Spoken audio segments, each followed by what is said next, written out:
Oh, that was it. She did a beetroot Wellington. Wow. Okay. So my mum's a pescatarian. So the original plan was just to have beetroot Wellington. And I had to say to her, ain't nobody coming all the way to Doncaster to eat beetroot wrapped in pastry, fam. Get it together and put some meat on the plate. And she was just like, why do you always have to say things like that? And I was just like, but it's true. Nobody's coming all the I know it's going to taste fabulous, but yo, we all coming down for the meat. All right? All right. So do your best, innit?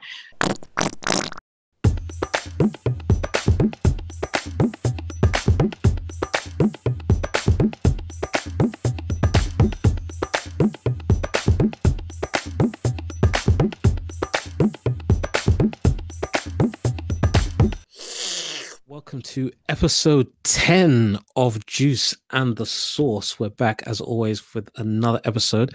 You're joined by your two hosts, myself, Lasimba, and Nastassja.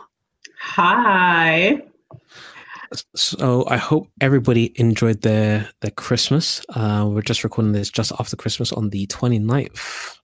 So before we get into it, though, I'll let you know that Juice and the Sauce is the show that chops up and serves you life topics narrated through the love of food and, most importantly, desserts. Charismatic, random stories for a sweet entree, followed by a meaty main course, discussions and recommended flavors from the continent to round out a foodie's delight of a podcast.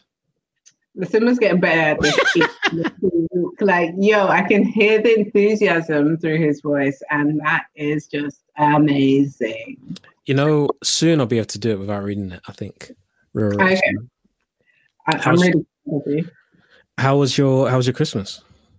My Christmas was, you know what, it was chilled out. I probably spent like 90% of it pissed off, but it's okay because like I was juiced up on gin.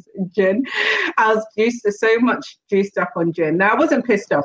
You know, I was just a little bit miffed off. Like, and I think my mum knew I was a bit miffed off, you know, because my siblings can just miff me off at times. And it's just like, you know what, I don't ask for much in the world, but it seems like I ask for a lot. So, but apart from that, it was good just being able to relax and being back home actually, and just being home. I haven't been back to Doncaster for like a whole year, maybe even a half, only because I'm always just down here in London, and it was just so nice just being up there in the wilderness, well, in the small country village.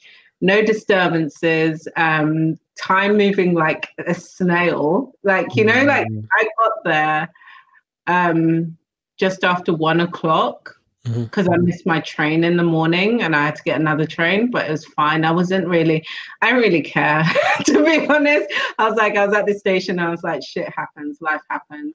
And yeah, I got there like around about 1 o'clock and I went to, you know, got relaxed, had a nice shower, you know, and looked at the time after just relaxing, unpacking, and it was like 10 to 3. And I was like, why the heck isn't time moving up here? And whenever you go there, time just does not move as fast as it is down here in London. I don't know what it is, but yeah, it was nice. It was relaxing. The food was amazing, as I knew it would be, even though my mum burnt the cake, you know. So dessert wasn't that bad because, funny enough, the cookies saved us, and we had some ice cream, which was good.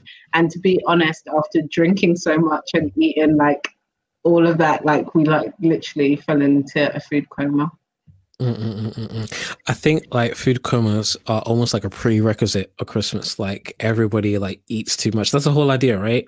You eat way too much, and then you feel guilty afterwards. Funny enough, I was about to call it day 1. I'm going to call it day 0 because I didn't work out today. My day 0 pictures. So basically took off my top, took some pictures. I want to do the whole, you know, the 6 months before and after. Just give me a bit of motivation. But oh, wow. Yeah. But today, yeah. I mean, looking forward to see the progression. Yeah, no, 100% is coming. 6 months, that's June. No, May. Call it June anyway. Yeah, but I used this day just to tuck into a few last treats, including your carrot cake. There's it was nice. There's like one slice left, literally. Yeah. I've been enjoying that. Eating way too much over Christmas. Where it's like mince pies, chocolate, other cakes, turkey, mac and cheese, apple pie. You know what I made? Actually, no, I didn't make them. Well, okay, cool. I plan to make. Do you know gyoza? Gyozas. Yeah, I can't pronounce it properly, but like the mini like Chinese or Japanese dumpling things. Yeah, we had some of those. I boiled mine, and all of my sisters was like, nobody likes them boiled. Everybody likes them fried, and I was like, not every day fried. Sometimes it's boiled. You know what I mean? Like, I don't like them fried because I'm just like, it's unnecessary. I like it. I like them steamed, not boiled, steamed. So I steamed mine, and nobody appreciated that shit. So wait. Fried leaves. So wait, where did you get yours from? They were the Itsu ones, and we ordered them from Waitrose, not a Waitrose, Ocado. I see. Okay, cool. Because I didn't even know it was a thing that you could buy them. I was planning to go make them. So I saw a video on YouTube. I was going to go get the little, like, I don't know, the pancake kind of like dough, whatever it was thing. So I went to, there's some like Japanese shop center thing in Westfield. Yeah. Another one. So okay, cool. So I went there to go buy them, and then the lady said to me, "Oh, we got some frozen ones." So I was like, you know what? This was Christmas Eve. It was getting late. I'm tired. I was thinking, you know what? I don't want a headache, so I'm just gonna buy these frozen ones. And then she said to me I could just pass them off as my own, but there's no need. So I just bought them. So on the packet, and then on the YouTube video that I watched, they were saying that what you do is you boil and fry, kind of thing. So it depends, because I mean, I've had them fried and I've had them boiled, and I prefer them boiled. Oh, really? Yeah. Yeah, I don't know. I had them fried. They're nice and crispy. My sisters were all like, "They should have fried them," and nobody got no time to be standing by the fryer booth. Boil the water, dip them in, and then take them out. They were good. They were good enough for me. So what I did is I fried them, then I dashed water in there. I let that boil, then I removed that, let it reduce, and then it fried off a bit, and then took them out. So I did a mixture. But when I think back, when I've had them before, I do like the crispiness, of just the fried ones. But then, like, what do you call the Chinese dumpling things? They're just called the buns. Yeah, like Yeah, like, the steamed buns. Yeah, those are the ones. Yeah. I like those. I like that texture. That's why I boiled it, because that's the texture I like. See, I like both. Both taste just as good as long as the filling's good, because you can kind of taste a real cheap filling like straight away. Like my brother got these like duck spring rolls from Iceland, and you can tell, when you're eating something, it tastes like there's a paste inside. Like it just wasn't the one. Sorry? It didn't hit nice, did it? Nah. You got what you paid for, basically. But outside of that, just literally just stuff in my face, eating way too much, eating like desserts for breakfast and all sorts. So yeah, but it is the season, right? So you need your winter coat to get through the winter. I mean, I'm not gonna lie. Like, I think I ate too much. Put it this way, okay. I bought a dress for Christmas. Yes, I'm one of those people who dress up to go nowhere, to go in their living room, right? So I bought a dress for Christmas. Well, I bought numerous dresses anyway, because I just can't decide. I just buy like a load of stuff and take it back. ASOS know me very well for that. And I think they know a lot of people for that. So this one particular dress I really, really wanted, it was in my basket for ages. Anyway, like I did manage to get a size, but it was a size 10. Now, over the summer, I don't know, I just happened to be a dress size 12. But I was pretty proud of myself because I actually got into the size 10. And I was just like, okay, cool. That means some weight has shifted from all of this, like a laborious work that I've been doing. So, yeah, I mean, I probably piled on some more pounds because my mum, she had loads of finger food that she had prepared in advance. And she made these wicked chicken wings, like Christmas Eve, we had these chicken wings. We had loads of like nibbles and stuff. And then she was like, "Oh, do you want me to make you dinner?" I was just like, "Mom, like, calm down." Like, all of these nibbles, like, yeah, we're kind of good. And then we cracked open. I swear, like, I'm not even gonna lie to you. I don't think there was one, apart from one of the sister that comes after me. I don't think anybody else. I drank gin from the time I woke up to the time I went to bed. Like, there was gin in my system for I think, like, I'm only clearing it out now, but I guarantee you that, like, I had a jolly gin time, like, with the amount of, I mean, I thought we'd drink more alcohol than that. And my mum made some Christmoses. So basically she made up a little Christmas cocktail for us as well. And we just had a lot to drink. I just didn't understand. And my sisters were just like, "How are you even functioning with drinking all of this gin?" And I was just like, "How are you functioning with drinking all this gin?" But yeah, I mean, between the four of us, we got through 2 bottles of gin. Wow. And a bottle of Ciroc. And some, I pretty much had the Christmosa on lock near me by my side, like, for the whole time. Yeah, we had a really good time. Like, there was loads of snacks. But I do want to walk you through, like, my mum's Christmas dinner, because I thought she outdid herself this year. And I think her crockery was amazing too.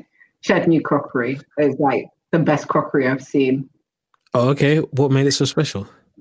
I don't know. It was a style. It was basically this. It was black with like little white dots. So it's like kind of that. And the bowls had a handle, like very kind of. It was very kind of ice age, rock age kind of thing. Is it even called rock age? Like, it was quite. It was very, very old school with a nice new school touch. And just like, they weren't completely rounds. They were kind of like very organic kind of round shape. And yeah, the style of it was like really, really awesome, really, really kind of classic, really just, she outdoes herself with her crockery each year. I have to say the 2019 crockery was my favorite, is my current favorite. Our Christmas dinner. So she had a starter. I mean, I didn't expect to start it this year, but this is what I said. She outdid herself. There was a starter. We had celeriac soup. Oh. Which was really, really delicious, really gorgeous. If people don't know what celeriac is, it's like, it's in the turnip family, and it's the ugly fruit that kind of looks like a Swede, but it's not a Swede, and it's not a turnip, and it's just like, people just look at it and it's just very, very ugly, but honestly, seasoned well. The soup was gorgeous. We've had celeriac. She doesn't make mashed potatoes. She usually does like celeriac mash, which is even more, it's really delicious. If you want to know the taste, it's between like a potato and a parsnip kind of thing, but it's not too sweet and it's not too bland. Like, yeah. So that was our starter, which was really good. And then for the mains, like, honestly, she did a spatchcock lamb. Okay. Which she just opened up the lamb, seasoned it with a pomegranate dressing, which was delicious. And then we had a Brussels sprout and parsnip gratin. Hold on, sorry. So just for the lamb, it just hit me what you said, spatchcock. So basically, like, it was cut and then opened up flat. Yeah. So if you know, like, so spatchcock, like when they do spatchcock chicken, it's like chicken laid flat. So this lamb was like opened up from the bone and kind of laid flat, and then she hit it, you know, to soften the meat. I think she did, and then she I don't know what the marinade was exactly, but I know it had like a pomegranate dressing to go with it, or pomegranate salsa, basically, to go with it. Instead of like the casual Brussels sprouts and parsnips, we had a Brussels sprout and parsnip gratin, which was, honestly, I'm dreaming about that shit, right? I wish I would have taken some like with me, but I was just so stuffed. I was like, I don't even know like who's still eating. Then we had sweet potato mash instead of roast potatoes, to the uproar of my sisters, who was just like, who wants sweet potato mash? I want roast potatoes. I'm not gonna lie, in my heart I was just like, how's women doing sweet potato mash? We come for a full freaking roast, like, well, go on. But anyway, I was like, let me not be quick to judge in it. Let me not be quick to judge. And then we had stuffing and apple salad. And what else did we have? We had something else, but I can't remember what that something else is. Oh, there was salmon as well. She did herby salmon. And there was definitely something else, but I can't remember what it was. You know what? Like, already what you're describing sounds like I don't know, like a 5-star meal there. Like, you guys are enjoying it. Okay, so listen, but this is how deep it was. I'm not gonna lie. That's the kind of shit you get served up in Michelin star restaurants, but in very small, you know, like just small plated food, because you don't need it. We didn't need a lot of it to be full, even though like we'd been eating loads of shit during the day, but we did not need a huge amount of it for us to feel like, oh my gosh, we've had Christmas dinner. I would say probably the one thing, my sister said the one thing we were probably missing just to make it a bit more casual was a Yorkshire pud. Like, I literally forgot to, people would be like, why didn't you make them? Ain't nobody got time to be making some things. Just buy and just enjoy. Right? And it was honestly, out of all of the Christmas meals we've had, I think this was the Christmas meal that literally for me surpassed all Christmas meals. Like, I don't know what it is about, like, this 2019 Christmas was just like, it was just something I know, like, I could easily go into a restaurant and order up and it would be a perfect meal. Like, you know, we don't do the heavy turkey. Like, we don't always do the turkey. We had turkey not last year, but the year before. But, you know, like I said, turkey for us, because we don't eat it all the time and we don't eat it year on year. It's quite it's quite a very heavy tasting bird for me. But but just in general, I just like, honestly, it was one of those meals that I wish like all of my family was there to experience, because it was phenomenal. Like, I even said to my mom, like, this is freaking phenomenal. Like, you know, that was it. She did a beetroot Wellington. Wow. Okay. So my mom's a pescatarian. So the original plan was just to have beetroot Wellington. And I had to say to her, ain't nobody coming all the way to Doncaster to eat beetroot wrapped in pastry, fam. Get it together and put some meat on the plate. And she was just like, why do you always have to say things like that? And I was just like, but it's true. Nobody's coming all the way. I know it's going to taste fabulous, but yo, we all coming down for the meat. All right. So do your best, innit? So listen, you're laughing, but it's true, you know. Like, I love my mum, innit? Like, but sometimes you gotta understand that we're not always on her vibe of like just eating vegetables, like, and eating a bit of fish. But like I said, my mum's a pescatarian, so she never tastes the meat that she cooks. But I can tell you that lamb was like on point. And she didn't make it. Usually I'm like, I want my lamb like dead, like no blood streaming from it or anything. But we made it medium rare, and honestly, it was even more delicious the next day. Like, that's how good the meal was. Like, next day we were still on the leftovers because she wanted to cook some more. I was just like, you need to calm down. We need to finish off what's left in the fridge and finish off the dinner from yesterday. And it was phenomenal. It was something like, I literally, you know, I said to her, look, this is something you'd get in a 5-star restaurant. Like, no, hands down, this is Michelin star food. Like, I just my sister said I did a good job of plating up my plate, but it's one of those I would love her to repeat so we can plate it up properly, because, you know, the pomegranate salsa, just those kind of small touches that you would never pair the food with.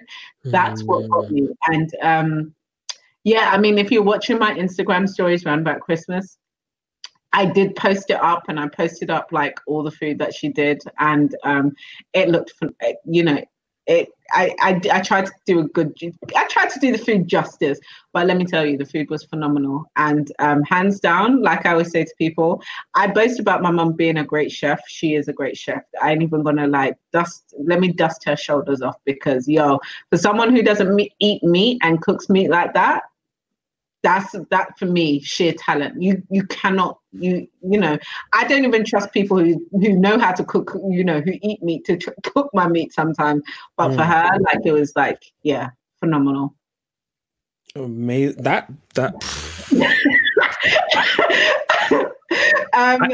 yeah, I mean, the sad thing was that she did burn the cake in the end, but I mean, we're not going to take any marks off the meal. She was tired by that time, and there's always one thing that goes tits up, and it happened to be the cake at this point. But to be quite fair, after eating that, we had small little desserts, which was fine. We had these mochi balls, which is it mochi balls, and that I really want you to try. We had those. And what else did we have? The cookies from Creme, which was also really good. I mean, to be honest, none of them ate them. I kept them to myself. It's funny you say that. Those cookies, I didn't actually share them myself. Even when my mum tried to pack one cookie, I had to shout at her, like, yo, not in the midst that I didn't want to share it with her. It was like she was eating it before the dessert had been served. And I was just like, what are you doing?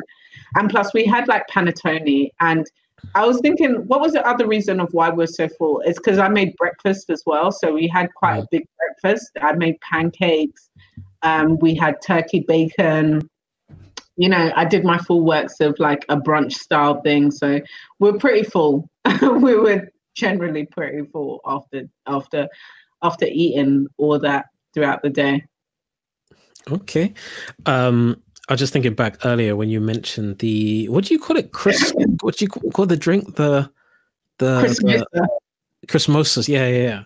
Like we had she made Christmosas, man. Like, yo, that was, you know, that drink. She didn't give me the recipe for it, but it's very refreshing. The nice thing about the thing I love about my mum's cooking, not taking away anything from anybody else's, like anybody else in my family.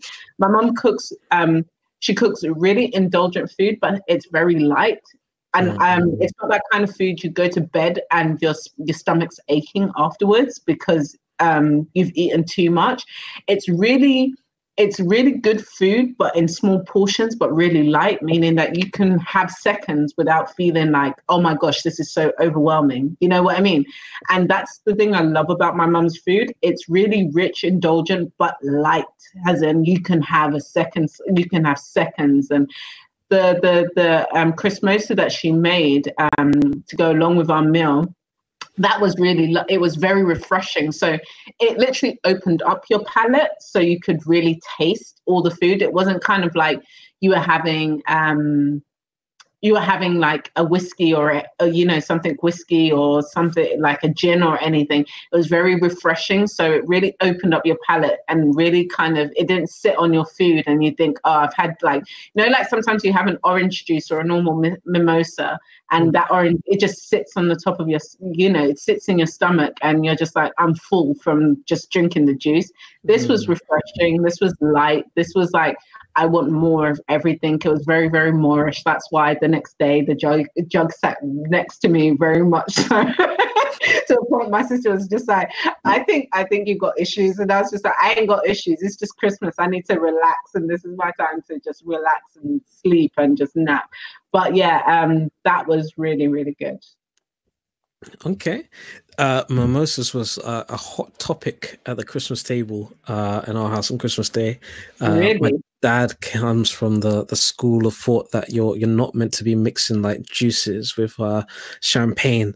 So he wanted it just straight champagne. And then I was just there like, well, I'm drinking my mimosa. I'm enjoying. So, but yeah. And then my mom went into a whole thing about like the different regions of champagne and the Proseccos and the difference and da.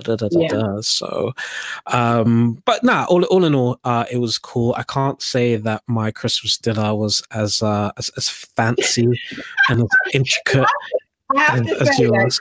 Okay, I have to say, my mom is bougie kind of person. So the way my mom does Christmas, like literally, if anybody comes to my house at Christmas, like please don't expect your normal roast dinner. Like if you want your normal roast dinner, eat that Christmas Eve and then come to mine, and then you'll be happy that Christmas Eve you got your roast dinner in it.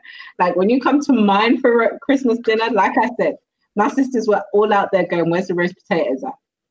They went, but in Flavour, the sweet potato mash complemented the meal completely. If I'd had roast potatoes with that, it would have been, I would have removed some marks from it. I was literally just about to say, speaking about Christmas, are you taking like pre-bookings for 2020? You know what I mean? Like, you know what? Like, okay, let's make it like this. 2020, you can come round. I can come round to yours. You can come round to mine, depending on where we're having it. But what we can do is ask my mom to do her 2020 menu, like a couple of days before, so you can experience pre-taster. A pre-taster tasting menu.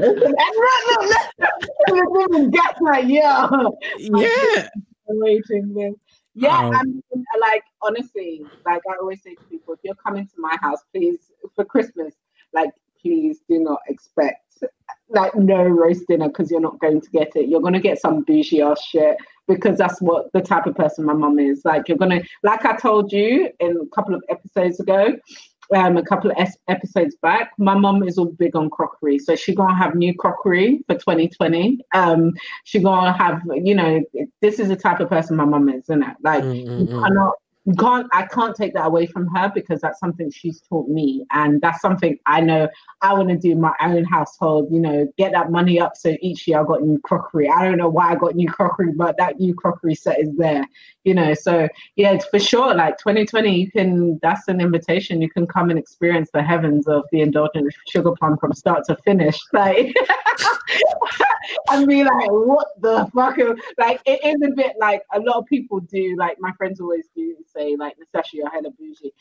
I'm hella bougie because my mom does this. Like, she upgrades us in different ways. Like, so I know if I go into an environment where they're like, oh, we have spatchcock lamb, I'm just like, of course we do. Of course I've had spatchcock.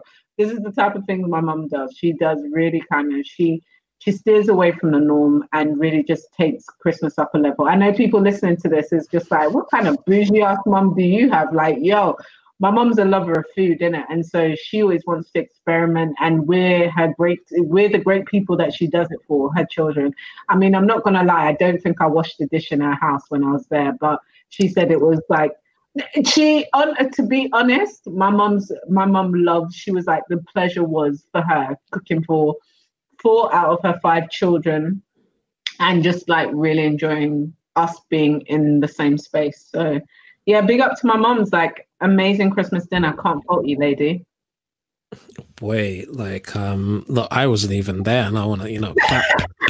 You know what I mean? Like, shout out to the sugar plum's mum. Like, yo, my mum threw it down in many ways. I listen, but I can't tell you. Like, I wish you were there to experience it. I kind of wanted to send you a snapshot, but then again, I thought, no, come on, Stash. Like, my man, let him enjoy his dinner.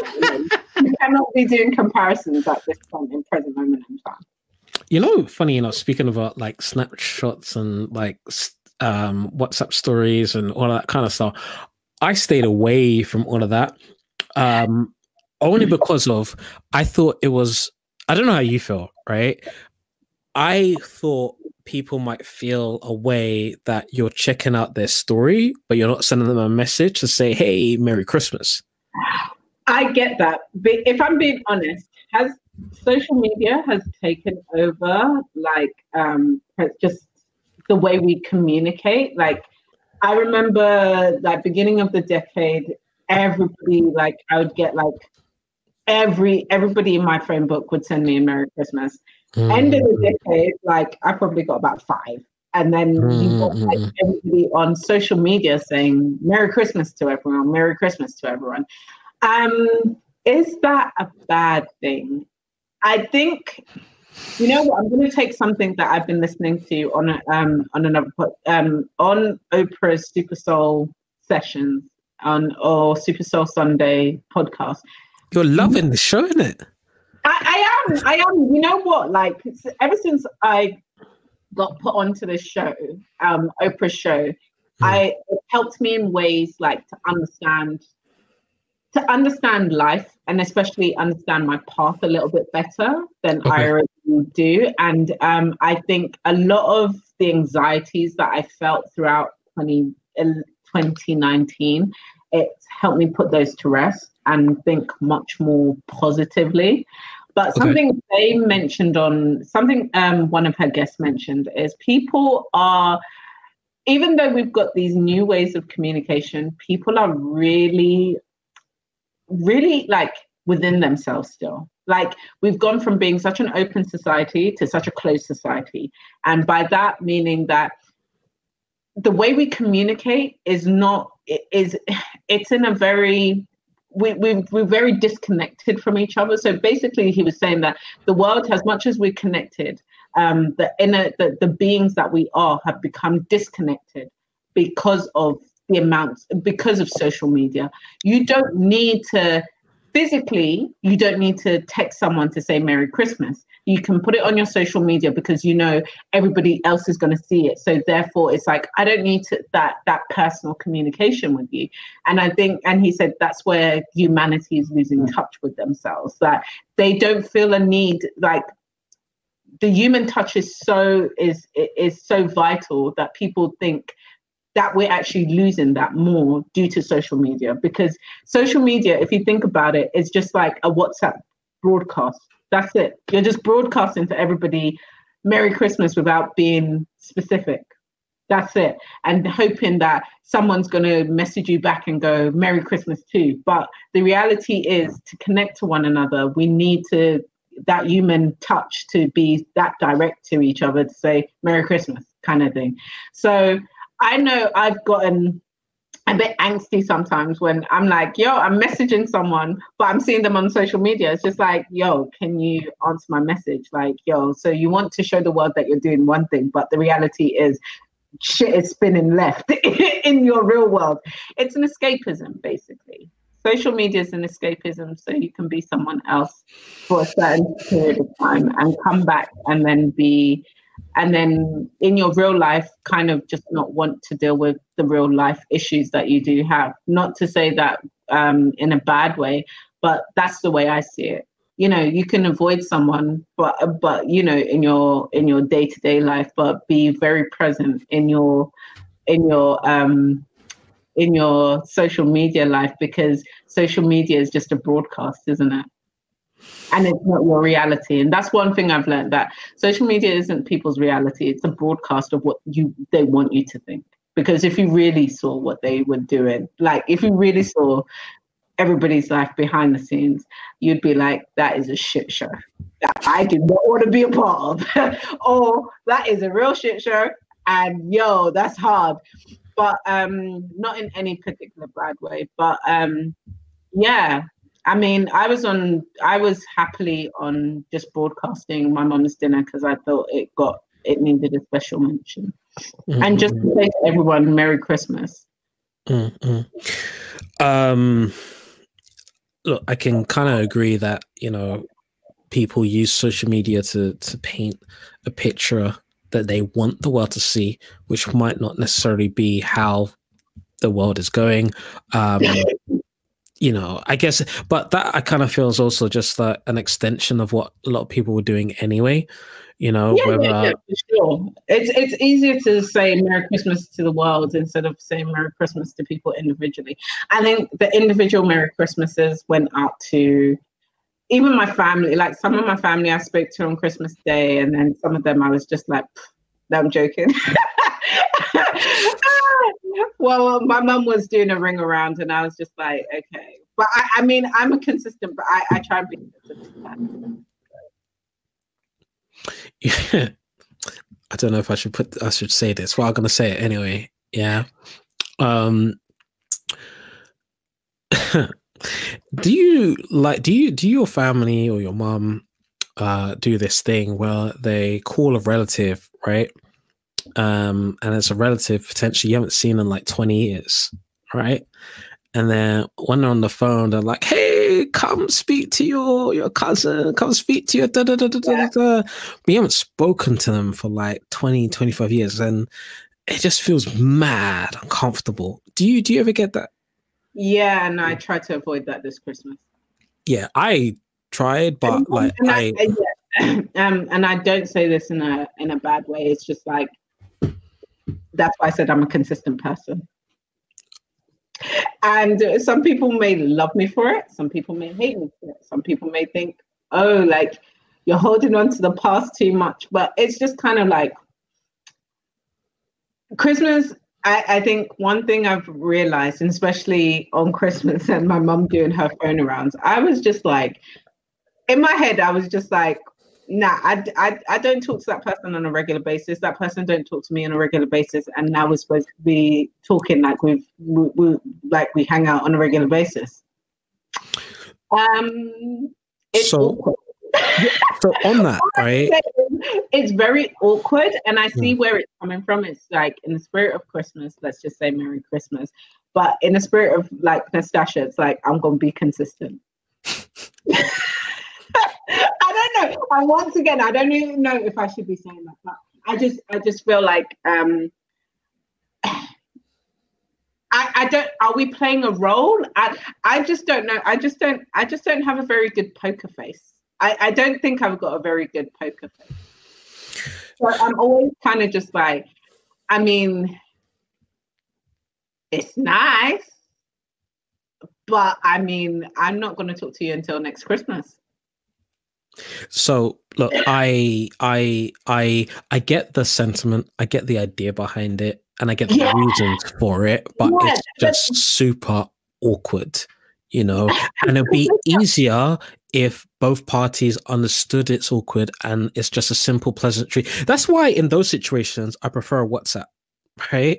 Because Merry Christmas, Merry Christmas, and it's like done. But when it's a full blown conversation and they start asking you, so what have you been up to for the year? What you do? And it's just like, fam, this is not a catch up.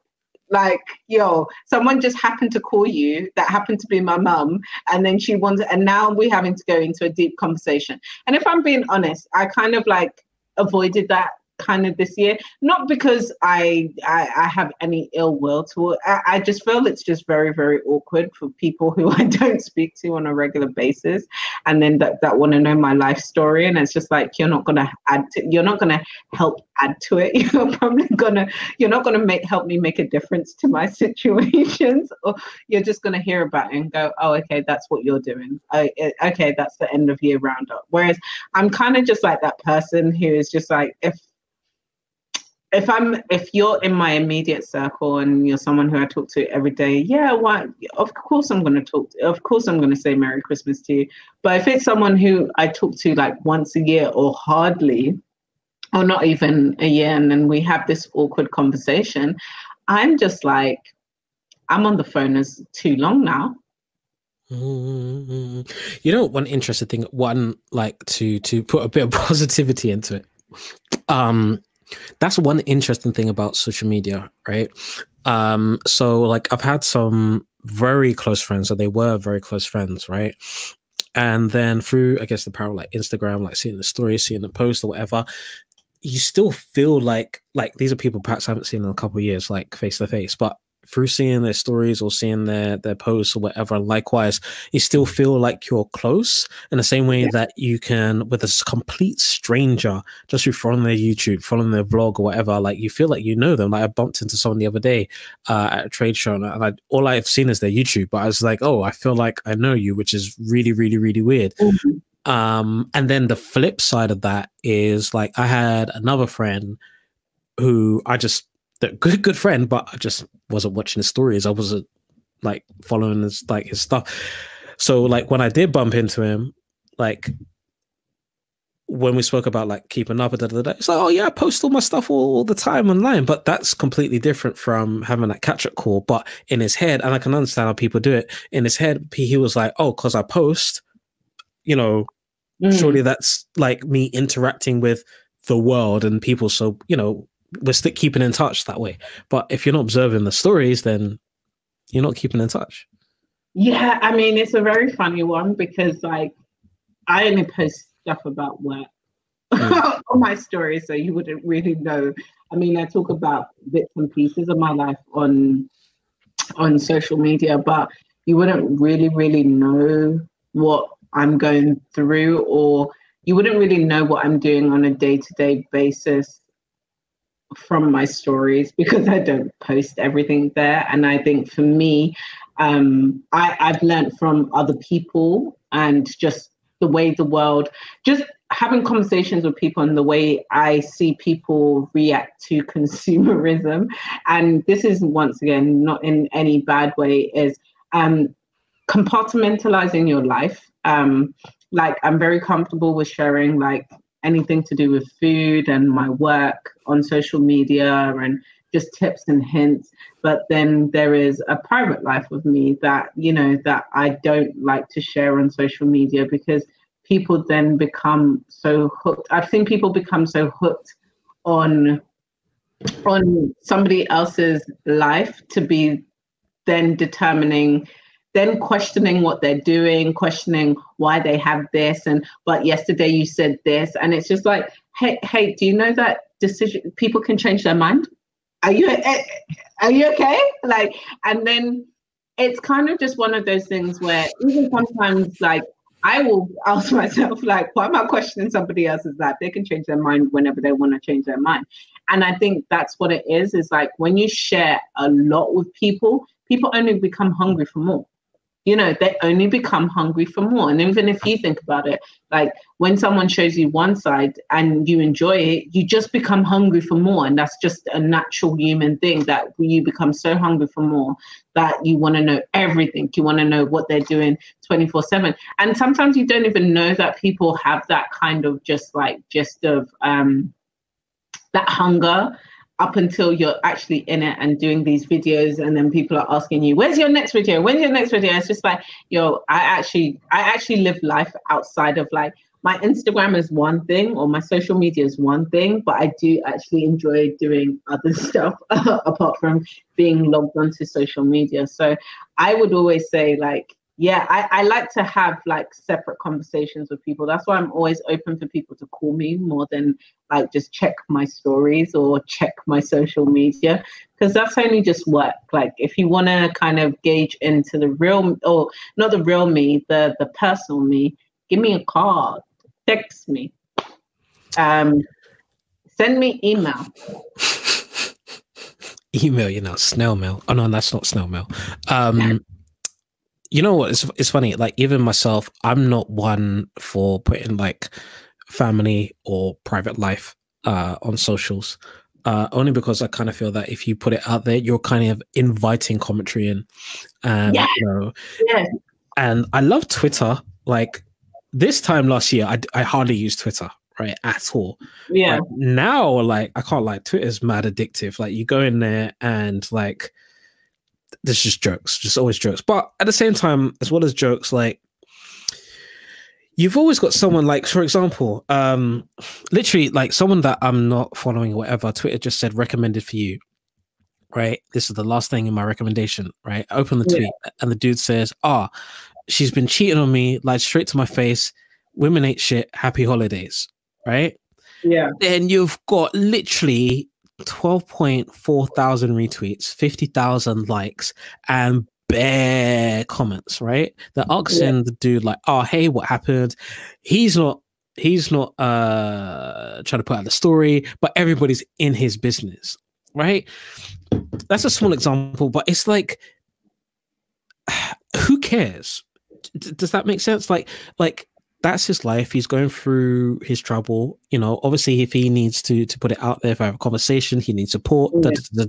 But like when I say who cares, it's kind of like to judge him or to judge what happened to him. Like we don't know the background. We don't know what the story was. We don't know like was he beaten up? They're like, I don't know. Like who? Like definitely. Like once you put your private life out there onto social media, it's the Pandora's box to assumptions. And when it's the Pandora's box to assumptions, like you got people saying, probably agreeing with him. Oh, she ain't shit. She just a hoe. I bet she was sleeping with. And then it's like, I bet you she was sleeping with 3 other men. Turns into her pussy is loose. And then from her pussy is loose, it turns into she must have had abortion. You know, like it's just a Pandora's box of assumptions, and nobody knows what.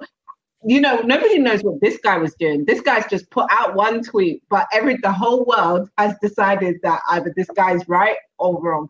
And it's just a mad one. And I've kind of seen it blow up where, you know, I understand why there's certain celebrities that only show you, for instance, Beyonce only shows you snapshots of her life, and then when she feels like it, she'll reveal a whole documentary of what she's been up to for the past 2 years, and it's done. And that you can interpret, she's not going to answer any questions, she's not going to answer anybody's like comments, she's just going to leave it there for you to do what you please with it. You know what I mean? And I just think sometimes I feel like that way of life is so much easier because, you know, you can have people are going to question your moods. You know, people are going to do, I say the worst, say the best. But let me tell you, I just think social media is like, I love it, I use it, but it's a wild, wild west out there. I mean, I'm going to tell you, I don't know if you've seen this documentary, but I really recommend, like, you guys already know that I watch like the weirdest shit. I watch loads of documentaries. Like, I probably prefer documentaries over films, only because I think there's so much you can take in and learn from documentaries and like weird facts. Like, even I can't remember who it was, but they asked me, what do I do spend most of my time doing on my phone? I'll just be like Googling weird facts, like weird shit that I've like watched something, and then I'm like, let me Google like this whole person's life and see if it's really true or not. You know, what was fact or fiction during this film? So it's just like one of my mad hobbies. But anyway, the thing that you should watch on Netflix, because I'm talking about it, so talking about it and not saying what it is Don't Fuck with Cats. Don't Fuck with Cats. Okay. Right. Don't Fuck with Cats. It kind of like comes into what we've just been talking about how the internet is a wild place. Like once I finished watching Don't Fuck with Cats, because somebody else on someone that I follow on IG said Don't Fuck with Cats is really wild. It's been in my recommended thing list on Netflix, but I just was like, oh, it looks stupid. If it's about animals, not that I'm not interested, but like I'm like, I like animals, but I'm actually fearful of cats, to be honest. Like, anyway, but she was talking about it. She was like, once you watch Don't Fuck with Cats, it literally changes your mind about shit like the internet and stuff like that. I'm going to tell you, like, after watching that, there are, you know, like, I don't know. I don't know how to put this into words, but the internet can make people turn the most normal person into like the most addicted person ever. Like, it was just the strangest documentary, but this shit happened. Like, you have to understand that this shit happened. A brief overview. I'm sorry, there's going to be spoilers. So if you are on minute 50, it's like minute 50, 48, like around the 48 mark or 47 mark right about now. Fast forward it to, I don't know, like fast forward it like about 3 minutes from now. But spoiler alert, right? So Don't Fuck with Cats is basically about this young boy who films himself torturing cats and killing cats. He posts it up to Facebook or YouTube, and then this woman sees it. And this woman is a computer nerd. She calls herself a computer nerd. She was like, in one part of the documentary, she's like, there's a forum for everything on the net. When she said forum for everything, there is a forum for everything. There's a forum for freaking holes in socks or holes in your boxes. Like, there is a forum for it. And I was just like, who's got time for this? But then you realize when watching this documentary that people do have time on their hands. And what the internet has done is made the people who are extreme introverts, extroverts, but by using your screen. And this is the scary thing about it. So this boy is out here killing cats. He posts up the video. This woman sees it. She creates a group on Facebook and then shares it with this. She creates this post on Facebook.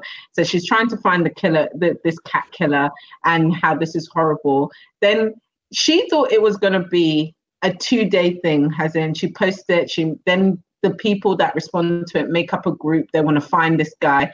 They freaking turn into detectives. And let me tell you, the end result of this, it's like, I think, a 3-part or 4-part documentary. Understand that this group of people on Facebook that have never seen each other before in their lives, that use alias names, like cracked the case before the police did. It took them 2 years to crack the case. No, it took the group probably a year and a half to crack it. But then the 2-year span comes into trying to convince the police that this guy is now not going to, because what the guy then did, he infiltrated the group because he knew there was this group watching him, infiltrated the group, then told the group that he's not going to kill cats anymore, but he's going to try it on a real person. He ends up killing a real person, but he based the killing of the real person on the film Basic Instinct. Okay.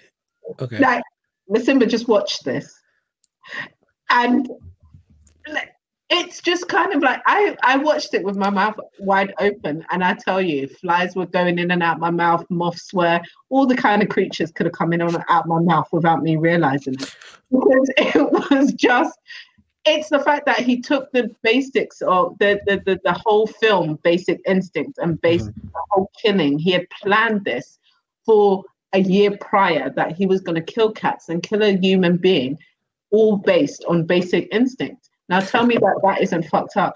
That the internet makes people do fucked up shit. So wait, just so I understand the context here, you're suggesting that this is an okay. You're saying no, finish what you're saying, because this is an example of the kinds of things that happen because of now that we have the internet. I wouldn't say now it happens, because, to be honest, I think these things were happening. Funny enough, this was like one of the things that me and my mum were talking. They were happening before the internet, but what the internet has done has given it's given us a visual of the person doing what they're doing, if you get what I mean. So these things have always been happening, but what the internet does, the internet has done, is given more reach. So these people are now, this person was doing this crazy shit behind the scenes, but then it was just like, let me upload it to the internet, and other people are going to see me globally do this shit. I may have followers, I may have haters, but he found it obviously he was very disturbed. Let's put it that way. Like, the guy who was doing this was very disturbed anyway, but it gave him like, it opened up the whole world to it. So it gave more visual to it. And I have to say, within this documentary, one person committed suicide because he lied. He thought it'd be he was suffering from depression. He lied that he was the cat killer. Then what people did is they started trolling him, saying he was a disgusting human being, you should kill yourself, and blah, blah, blah. And he did. So and that was the sad part of that whole documentary, of how troll, like, people, us naturally can, it's the internet is a very, I want to say it needs to be monitored, but the only person who can monitor it is yourself, and how much you give to it is what you're going to get out of it. So it's a very, for me, it's a very fine line, like, because that documentary was crazy. So wait. So the pennies just dropped, basically, because this documentary, this is based on a true story. This is not like a mock. Oh no, it's a true story. Like, it's a true story. Okay. Yeah, it's true stories. Like, this isn't, I wouldn't talk about something hypothetically. This is like true story. Like, don't fuck with cats actually happened. I think it happened I think it was I can't remember. I think it was like early 2000, like the beginning of this decade. It's actually based on a true story. Like it's crazy how true it was. So that's why I say like the internet, like everything has a negative and everything has a positive. And obviously, like I always say, for me, what if you're putting out so much of yourself, that's putting out all of your life and inviting a lot of people to echo what you're putting out. But I think it's always about policing how much you put out there and policing, safeguarding yourself first and foremost. I think what's going on now is we've never had a point in time like this ever. So I think to be honest, we're still getting used to it. You know, they're making the whole GDPR privacy laws only kicked in like recently, like dealing with policing this internet thing and like content and all of that. Like we're still getting used to it, you know? Yeah, of course. It's a very it's all new. It's very it's territory. These are uncharted territories. So 100%. we don't know what's going to come out of it. But what we can do is, like, when we recognize patterns, we can put stuff in place of which now, like, internet crimes are being now viewed as criminal crimes. You know, like if you're trolling somebody, you can actually be arrested for that and be prosecuted for that, you know, continuously. So stuff that we wouldn't people would say, oh yeah, but it's just banter. It's not just banter, because imagine that you've got like millions of people around the world just trolling you just because they saw this story and they don't even know the facts of it. They're just going off by what one person said. It's crazy, you know. You can see that with cancel culture, really. Yeah, well, yeah, and that's the thing. Cancel culture is like the biggest thing. Like for me, one thing I'd like to leave in this decade is cancel culture. I get it, and I get the cancel culture, but at the same time, does that mean that nobody's allowed to make a mistake and we all have to act as these refined human beings? And I'm not saying like there's certain things that I'm just like, that's a no-no. And I'm not saying this across the board for people. There are certain things that you're just like, nah, that is out of the question. But then again, there is other things that when people do make mistakes and people do hop onto these bandwagons and people are like, cancel this person because once again, it's like discussions that I want us to get so deep into and really kind of pull apart and see you want to see where everybody's coming from. It's like on one hand I get the cancel culture, and on the other hand I'm just like it becomes a bit too it goes in too deep in the fact that are we now saying that we're no longer allowing people to make mistakes in life and that they can't come back for their mistakes? It's like, yo, that's it. There's a fine line in between it as well. Have you seen Bug's Life? Yeah, but a long time ago. When I say a long time ago, like it's not one of the most recent Disney ones that I've seen. Okay, cool. So I guess another spoiler alert, but this one's real simple. Just as a reminder, basically the whole like power of many versus the power of one. Like when the ant got everybody together, they were able to take on whoever and stuff. I think that's like, how do I put this? Especially for like minorities or people that feel oppressed, like having the power of cancel culture to see it actually help, I think is quite like valuable. But you know, with all things, I guess like, I don't know, was it Spider-Man? Whoever once said, no, it's his uncle. With great power comes great responsibility, or something like that. Yeah. You know, it's hard to police or manage the people that are misusing the power of cancel culture, you know, because yeah, some people deserve a second chance, but you know, other people, you know, the weird thing about cancel culture as well is that like what's hot today is not tomorrow, you know, people forget about it next week, you know, and it's like, and that's the thing. It's just, like I said, for me, it's kind of like a fine line, and there's many kind of angles and views that I have on the cancel culture. I mean, I think there's so many things that we can say about what's right about it. But then again, when you are the person, say for just hypothetically, you have a person that has been saying, vouching for the cancel culture, and then they step out of, they do something that's like unseen and unheard of, and then everybody's like turning on them and saying, no, we've got to cancel you now.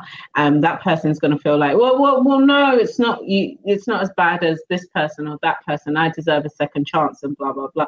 And I think that's where the fine line is. You don't really know how to take it unless you are in it. And I think for me personally, what is a life without mistakes? That's the question I put out. That's a question that I put out to anyone.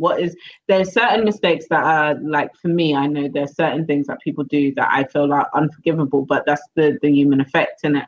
So it's up to people to decide whether they want to forgive and move on and let that person start a new kind of thing. But my kind of thing is always like, what is a life without mistakes? Yeah, look, I said it's such a, like, I'm a double-edged sword on this, like, and people are probably gonna come for me, but it's like there's certain things that I look at and I'm just like, nah, that's ridiculous. You're cancelled. And there's some other things where I'm just like, okay. But then again, there's the fact of, well, if you're gonna have cancel culture, just be consistent. Yeah, I guess like speaking of consistency, it's easier said than done, because obviously you don't know what the future holds. You don't know what mistakes may come up. Yeah. Just on the whole mistake thing, I kind of like similar. I believe you're the sum of your experiences, so therefore, to have those experiences, you've got to make some mistakes along the way. You know, Yeah. so it's a tough one, but I think it's something that it's a rabbit hole that's only going to get deeper. As I think we would move into times where things are only going to come more transparent. I feel that we're going to move into times where we're going to have less privacy. More of our information is going to be out there. You know, potentially though, like side effect of that may be that, you know, the fear of repercussions and stuff means that, you know, generally people become better people. You know, when we see all those racist taunts happening very recently, actually in football and stuff like that over the past couple of weeks. I mean, I would like to do a whole segment on racism, because I just really wanted to know. I don't know if you saw the posters. Sorry for cutting you off. Those posters done by the Italian Football Association. I mean, oh yeah. Like in the bin, like on. It's just kind of like, who even approved that? Like, so they all sat around the table and went, yes. Yeah. So for people that don't know, this was their I shouldn't laugh, but their anti-racism posters had monkeys on there. And I mean, that's a whole segment because I have so much to say on that. Like, that's just something that is just it's like they opened up another can of worms and they knew it was going to.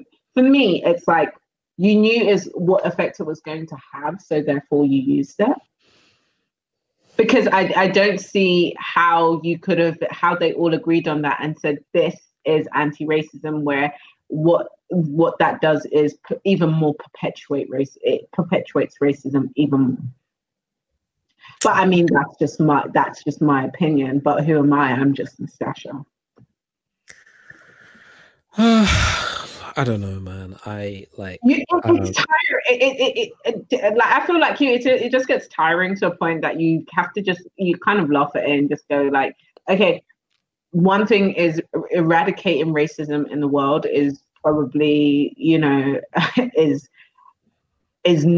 probably not going to happen in our lifetime. That's something that I've kind of looked at and said, will this be eradicated in my lifetime? Probably the answer to that is no. And I don't say no in a I don't care kind of manner. I say in a sad manner, because it evolves each generation, and that's what I've come to see and like realize, that racism evolves in different kind of ways with each generation. Did you see the video going around with the doll, the black doll? No. So there's a Christmas video going around, right? Oh, Sorry. was it the little Caucasian girl with holding the doll? Okay, I saw it, but I didn't click on it. Some things I don't click on because it's just very triggering for me, and I just get I feel like I just get really passionate about things like this. And it was actually one of our dinner table topics about, you know, especially my mum living in Yorkshire and like her experiences of when she first came to Yorkshire, my sister's experience of being the only black girls in their school and how that affected them. But I saw the video and I didn't want I think my sisters were watching it. I just didn't want to open it because it's stuff like that for me is very triggering at times, and like my emotions boil over in it. Well, video, like for people yeah, I guess for people that haven't seen it, sorry if this triggers you, but basically, okay, because it's triggering you cool for me to yeah, that's fine. Sorry, I'm just eating a cookie whilst you do this. Go on. Okay, cool. All right, cool. So basically there's mum and dad, obviously they bought a present for the little girl. The little girl, I don't know if they show her opening it, but regardless, she has a black doll in front of her. She starts crying and she dashes the doll, right? Basically because it's black, right? And then the parents are laughing, and then one of them, you can hear something to the effect of, why don't you want it? Is it because it's black or whatever? And they're laughing, right? And then it cuts off. But it's obvious that they have bought the daughter this doll as like a trick, or as a prank rather. But the thing about it though is that because they made this black doll the premise of this prank, it kind of, I feel anyway, just in my opinion, obviously it's degrading, for us, and it's like, what sentiments are you instilling into this child? Like, I saw this on Twitter and someone left a tweet, you hear it all before, something to the effect or along the lines of like, you're not born racist, this is something that's instilled into you or learnt, kind of thing. And this is where it stems from. This is where it starts. I've always believed that racism is, you can't be born racist. Like, you can't.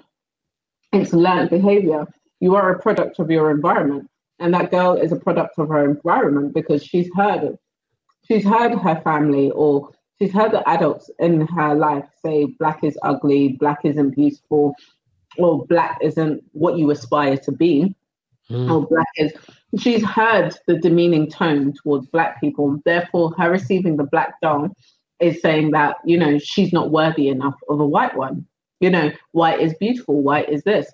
So definitely racism is learnt behavior. You just don't, a child born in today is not going to wake up and go, oh, I don't like black people. I don't like, well, I'm a superior race.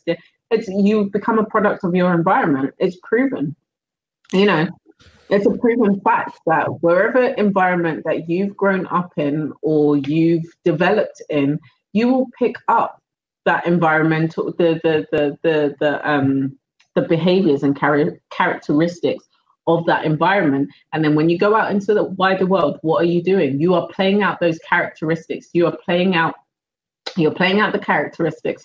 You're playing out all of these things that you've learned in your environment to the wider world. Therefore, it is learned behavior. Nobody knows how to tie a shoelace when they're born, right? It's something that we learn within the environment that we are raised in. Not 100%. I have a theory.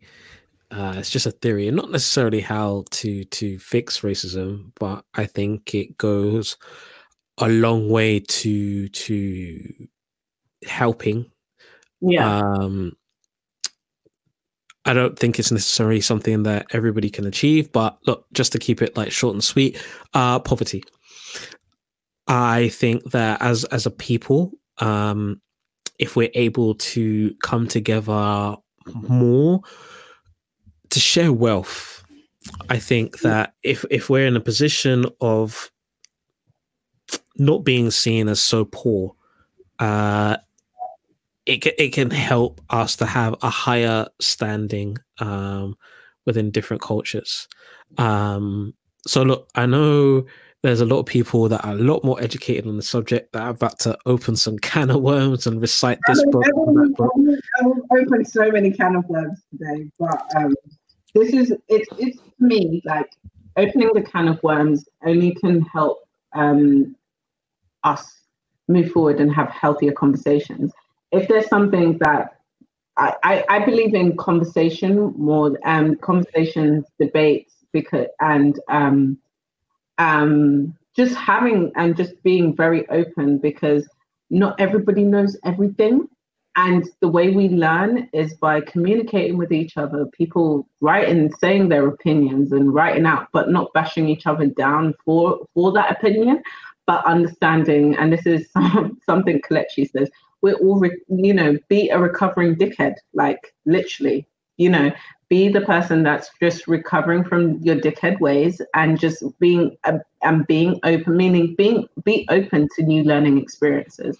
And this is why I like having these kind of conversations, because for me, they are great starter points in having to equip yourself more with knowledge wherever it may come from, and really exploring. That's why exploring stuff. That's why I'm always Googling real random stuff, just so I feel like I am, taking in knowledge of things that, that I may not have been aware of before. And like, these conversations should open us up to more things that we aren't aware of, and things that are probably happening underneath the rug, and bringing them into the open so we can all tackle it and tackle it together. And people here create those spaces for us to voice our opinion as well. It's interesting. So on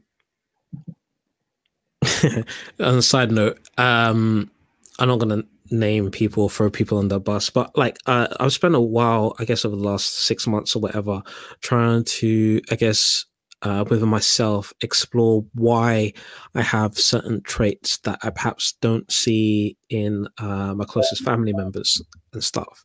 And I've just been trying to work out like where I picked them up from. And one of those traits is the constant pursuit of like self-improvement and stuff. And when I look at, I guess, my closest friends that are very, I guess, successful in what they do, one thing that you can observe, and one thing I believe in as well, is that they know everything about what they're doing, but at the same time, they know nothing. And what I mean by they know nothing is just that acceptance of... Sorry, I'm laughing because that's like one of my favorite, like one of my mum's favorite things to say. Oh, really? I'm laughing because it's so true for the majority. It's for I want to say the majority of us, but I just want to say for myself, it's like, she usually says to me, like, you think you know everything, but you know nothing. You can want to know everything, but it doesn't mean you know. It also can mean you know nothing. 100%. And the know nothing is usually that you don't have experience in what you're saying. You can have the knowledge of it, but you've never lived through it to actually know it. But even if so, my thinking is that even if you have that experience, right, just the willing to accept that the needle can move, things can change, like I can learn something new that can take me to the next level. Just that lack of not being arrogant to certain things, just being open-minded about self-improvement, I think is like key, crucial. Do you know what I mean? Just that hunger for knowledge, to be number one, just like that constant, like where can I get this information? How can I learn more? I just think that's crucial. No, definitely. And I'm one of those people who says, like, I can talk all of this, but you can hit me with some facts and I'll be like, okay, I actually know nothing. I only know the thing. But that's the beauty of That's the beauty of life. You never stop learning, and there's never one person who can say, I know everything more than anybody else. Like, come on, like you can never know, you can never know everything. There's always learning. And I think some of the best things I've heard from, especially listen to, I will quote like Super Soul sessions all the time, is like, you have to be open to learning for you to become, or always ask and always want to know, to want to consume knowledge. And that's one of my things as well. And going into 2020 and beyond is always wanting to learn more, never being satisfied with what I know now, because what I know now, like you said, the needle can change at any point. So it's being able to be that open to say, like, even though I know what I know, I still know nothing, and I'm willing to learn again and learn again and learn again. And I think for me, it's when you close yourself to learning is when you become like very one-dimensional. And when you become one-dimensional, it's just like what I say is right. Like, but no, I like to be open to learning more and learning, knowing more sides of the stories, learning more sides of whatever I'm going into. Like, even with the craft I do now, like, you can never, to be the best, you always have to keep on learning. There's always new tricks coming out. You've always got to experiment. You've always got to keep on top of, and that, to the hunger to learn more and keep knowing more. There's no age that you says, oh, at 60 you finish learning. No, there's always something new to learn. 100%. I want you to share with the people. I'm going to put you on the spot. I want you to share with the people what you have learned from 2019. Niggas ain't shit. No.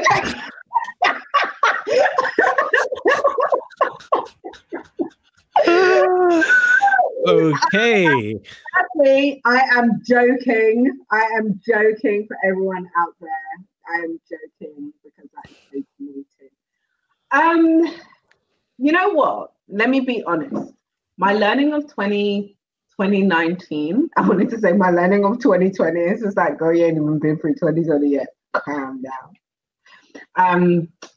My learnings for 2019 has actually come towards the latter, like in the past couple of months. And past couple of months, or really, should I say the past few weeks, is this is a question I've been asking myself. What is it that I've learned? 2019 has taught me that for great things to be built, or for great things to happen, everything needs to crumble first. And to crumble doesn't mean like everything has to disappear. It's the best analogy I could give is like the worm becoming the caterpillar, the worm becoming the caterpillar becoming the butterfly. Oh my God. The caterpillar becoming the butterfly. And for the caterpillar to become the butterfly, it needed to forget about like the caterpillar life in its existence, and to cocoon itself and to allow everything else to break down around it and to be built up from the inside to the outside. That being said, it's your foundations need to be shaken up. Things can't stay the same. If you want different, things can't stay the same and then be different. Things have to be different. And you can't be afraid to lose the things that you felt were your favorite things. You have to let them go. And sometimes the way they are let go or taken from you, sometimes they're taken from you because you don't want to let them go when you're being told to let them go, or when you see the signs or you see the flags that, this isn't good for me. Sometimes they're ripped apart from you, and you have to trust the process. And I think that's one thing that 2019 going into 2020 has taught me, that I have to trust the process. I have to trust that, things have to be broken down, that you have to be distant from the people or the things that you say you love the most. and to be put into this cocoon. And even in this cocoon that you're so scared and like you don't know what's going to happen tomorrow, and you're so used to being the caterpillar, just getting on with your day, biting on the leaf, continuing. But if you really want to fly, you have to put yourself in that cocoon, and you have to really just let all the things that you knew go for things that you want, or that the things that you really want to grow. And for you to do that, you have to be that cat. You've got to let it go and be in the cocoon to become the butterfly. So you got to let your foundations be shaken up. You've got to do it. And in the ugliest way, it's going to be the ugliest thing that happens, because you feel like everything is slipping through your fingers. All the things that you felt like you'd built up are going, but they're actually just not going. What it is that you're just transforming, and it hurts. And like they say, growth hurts. And another good analogy is carrying and making a baby is fun, but when the baby comes out, the first thing it does is cry, because it's coming into new surroundings it doesn't understand.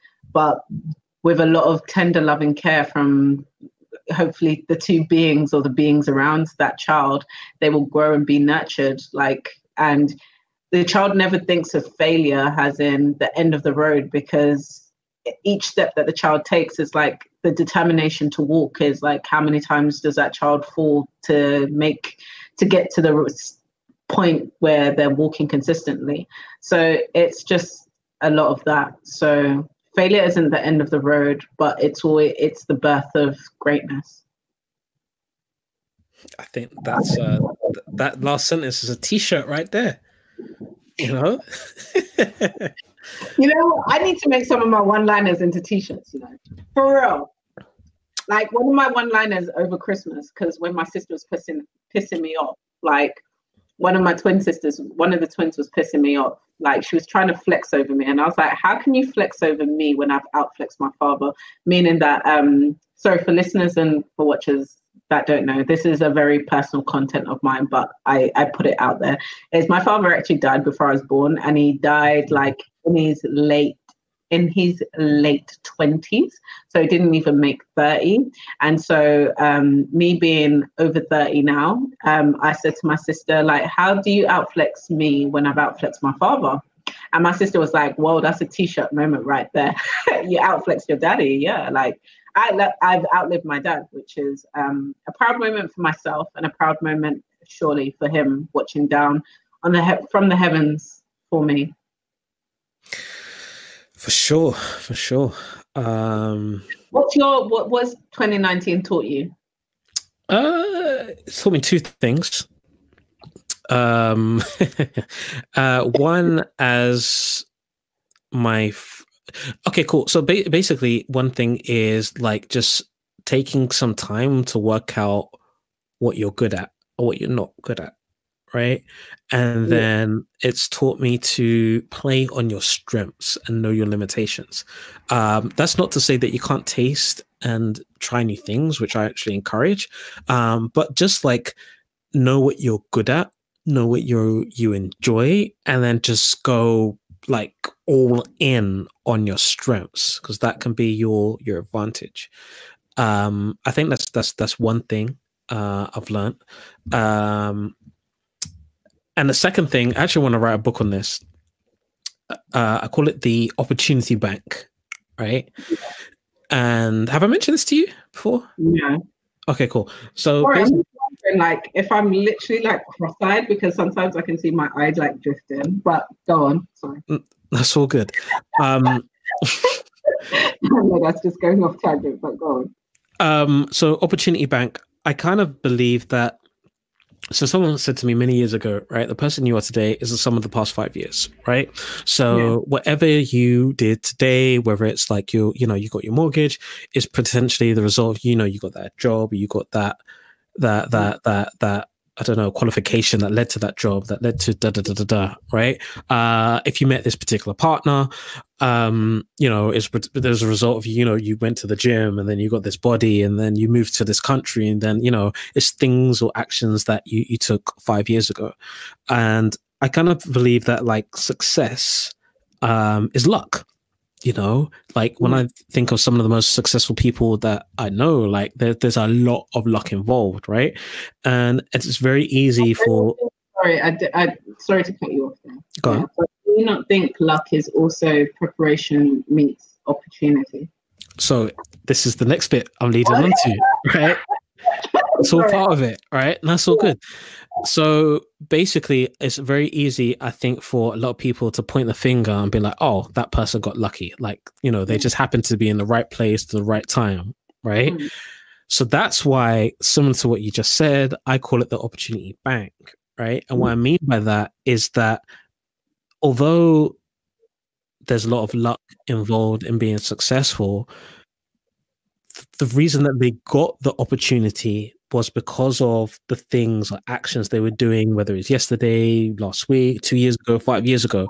So the more things you do in order to give you opportunities, chances are of you getting that opportunity or that luck further down the line, right? Yeah. So for example, like, you know, you're looking for a partner, chances are if you start training, going to the gym more, you're going to increase your chances of meeting that particular partner that you want, right? You start saving more, that you're going to have more opportunities to do X, Y, and Z with that money that you take. But it starts, that's why I call it a bank, right? Because it's things that you're doing now that's going to pay off like 5-10 years down the line, right?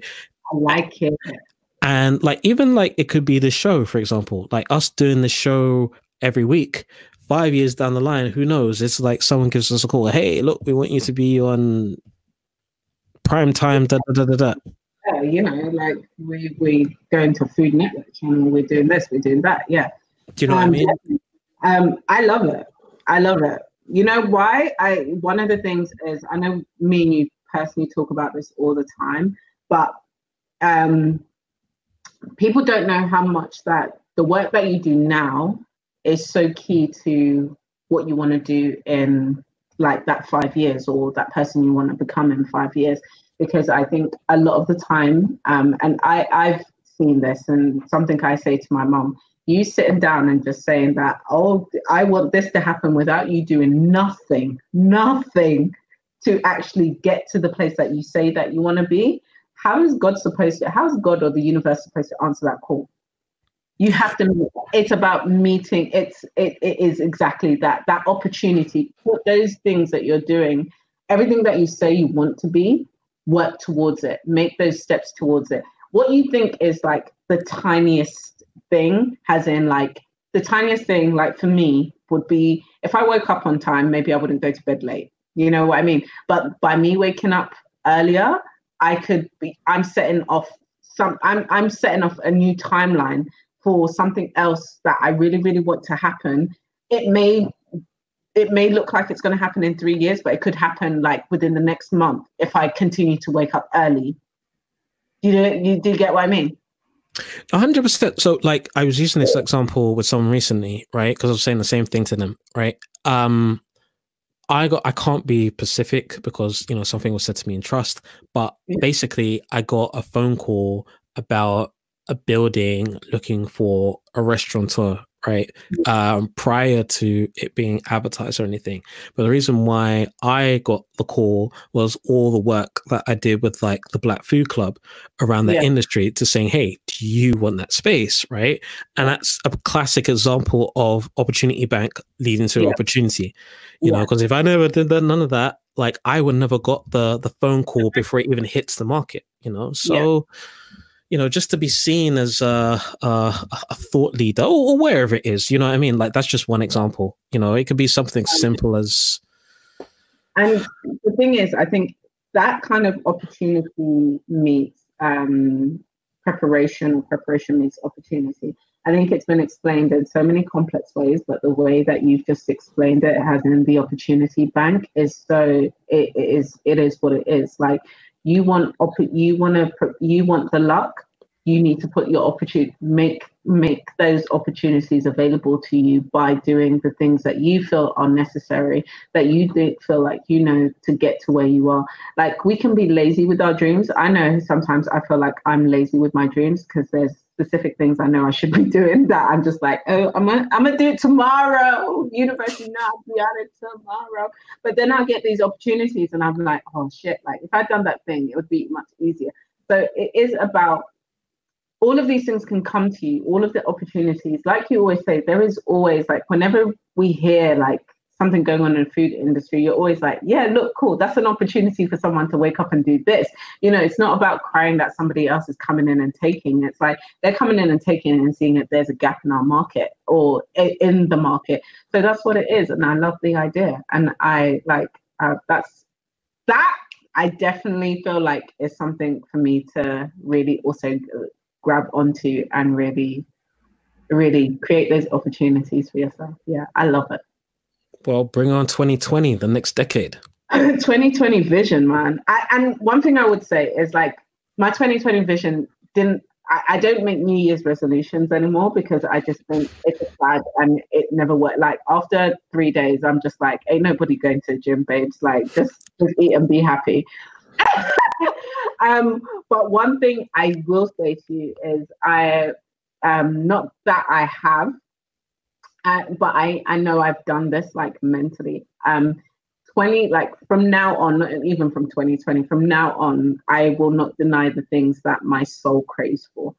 By that I mean like if I want a bar of chocolate, I'm gonna buy the bar of chocolate and eat it, because I realized that the more we deny our soul of what it actually wants, all you do is create this mad kind of like selfishness to yourself, which you feel like, oh, if I have this, like, oh, it means I'm gonna go to the gym, like I have to gym 10 times as hard. And for me to be one thing I've learned is for myself to be my authentic self, I will no longer deny myself the things that I love, because I want to know that if tomorrow or whenever I tap out, I can say, yo, I live my life to the fullest. Like I ate that mango, I ate that thing, or I went to that show because I really wanted to. And that livened up my soul. Sure, for real. Like, you know, if that's what look, bottom line is happiness, right? So it's about making yourself happier. Do what makes you happy, because your happiness is not the responsibility of anybody but yourself. 100%. So cool. I can't lie. I'm coming from a different angle because it's funny.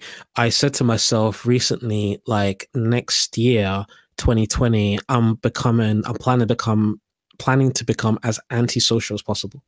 Right. Oh, yeah. And by that, literally what I mean by that though, is like I'm squirreling myself away, hiding away, and literally just making content. Like I want to become like a content animal next year. Yeah, literally just making content, focusing on my ice cream, focusing on my business, but just engaging in less social activities. Whatever, if it's about business and it's about like food around business, then I'm down. If it's about content, I'm down. But unfortunately, I got some goals that I need to hit next year. So like, yeah, I'm gonna become mad antisocial. I mean, I completely agree with that as well in a weird sense of way, because I feel like in 2019, I really kind of squirreled away to concentrate on me, not my business. And by that, I mean, not to say that I wasn't running my business, but it wasn't like, for me, what I found that if I wasn't okay, that meant my business wasn't okay. Like everything else around me was not okay. And my main priority this year was to make me okay. It kind of died, I kind of went off on tangents and stuff, but I really, like, the last quarter of this year has made me feel like, yo, I have to concentrate on me. And if that means that I have to do what's right for myself, and a lot of people find that the ugly side of Nastassja, I'm gonna be the villain in your story. It's okay, it's cool. And sometimes that's what it is. Like whatever you do, that whatever moves that you make, you have to understand. Like, and that's one thing I've understood, that I'm probably the villain in a lot of people's story, and there's nothing I can really say to that apart from I have to do what's right for me, and whatever calls for me to be okay. That's the way it went down. So I come from a similar school of thought. I think I've approached it slightly differently. And when I say similar, I've tried to get more used to, and I'm not good at this at all, but trying to get used to not judging myself.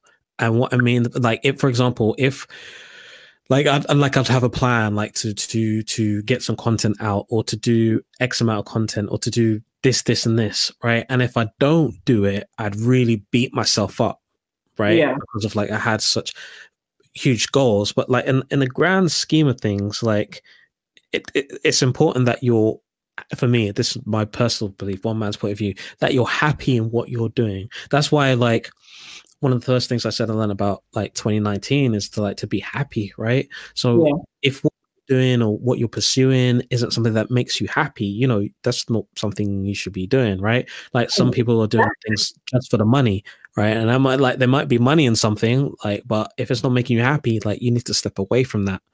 And just learning to do that and not judge myself when things go pear-shaped, and realize you got to get back on track, go, like, jump back on the horse, but not beat yourself up, and just go again. Yeah, I mean, I feel the same, and probably I beat myself up every single time. Like, even if someone tells me something distressing, I'm just like, yo, like, how can I fix this? And sometimes you just gotta say to us, like, you know what, I can't turn back time. My new favorite line is, I can't turn back time, but this is what I can do for you. And So it sounds very kind of just like, does this person care? But it actually comes from a very caring place, because what I'm asking you to do is like, okay, cool, that's happened, but here's a solution. I'm doing you a solution right now. So let's concentrate on the solution, and let's let go of that, because that's done now. Like, there's nothing we can do about that. And it's a very harsh thing that I've had to tell myself, because I like to live in the past a lot. I like to gravy in the past. Like, oh, what if I'd done this? And what if I'd done... You can't, babes. You can't. Because if you lived on what if, you'd never go forward to the I can. You know what I mean? So yeah, not beating myself. I get that one. You can't beat yourself up too much about things, because this is the thing about life. These things happen, so you learn something from them. yeah, 100%. So you go on to a new problem, and that new problem will have new solutions to get you to your next stage. 100%. Like, something similar I do well, sometimes when I go to bed, it's just like, hey, look, Simba, we lost today. Just how are we going to win tomorrow? Just accept you lost today. You lost. Like, you fucked up. Today did not go to plan. One thing I have found is we become so fearful of losing. Like, we become so fearful of losing that we live our life on the edge. Like, and you're not losing or you're not winning. You're just in this kind of like, I don't want to push too hard so I can win, because if I win, there's something that I'm going to lose something. But that's the thing. You have to push harder sometimes, and you have to always push to win, and understand with those winnings, there's going to come a little bit of losses as well. But at the same time, when you're pushing, you may push and you may lose, but it's not about, oh my gosh, like, this thing has happened. It's like, okay, cool, this thing has happened. This is, what can we do to make this thing not happen in the future? Or what can I do to help you solve your problem in the future? You either take it or you leave it, or, that's done. So that's why my new line is like, I can't turn back the hands of time, but this is what I can do for you. And on that note, thanks for listening to another episode of Juice and Sauce. Unfortunately, there is no Flavour of the Continent this week. Unfortunately, Nastassja wasn't feeling too well, but don't worry, we'll be back next week with another Flavour for the Continent. Don't forget to follow us on all the social channels. I want to thank you again for listening, and I'll see you guys next time.